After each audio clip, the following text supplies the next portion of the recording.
من ساحة الثورة بوسط مدينة عنابة إلى أعالي المنارة مرورا بشواطئ السانكلو والشابي وعين عشير، يلتقي العنابيون جماعات ووحدانا لقضاء ليالي السمر الرمضاني في أجواء عائلية مريحة. هذه البلاصة يعني نحبوها بين بولاد نحوسوا فيها ونتمتعوا فيها وهذه.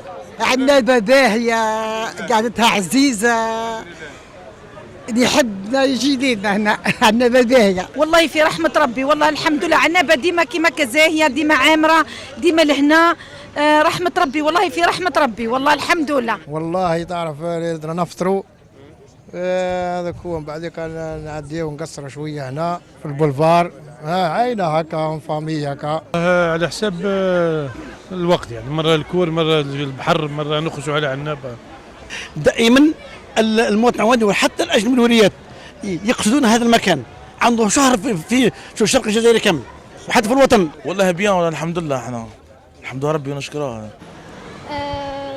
غوين وعطار وفيها ريحة ناس بكري وياسر حوايج. ديما لهنا، ديما نتقهوى لهنا، ديما نتقهوى نتلموا مع الأحباب كما تشوف هكا، صافي بليزير. أنا بيان مع البحر ولازم سولاجيو قبل الباك.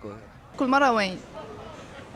مرة نسهروا عند خالاتي، مرة نجيو هنا، مرة نروحوا البحر، كل مرة كيفاه. خصوصية ليالي رمضان تزداد لمعانا وإضاءة وازدحاما أيضا عندما تلتقي مع بداية الموسم السياحي، لتتحول عنابة إلى واحدة من أهم المواقع السياحية التي يقبل عليها الطلب محليا ووطنيا.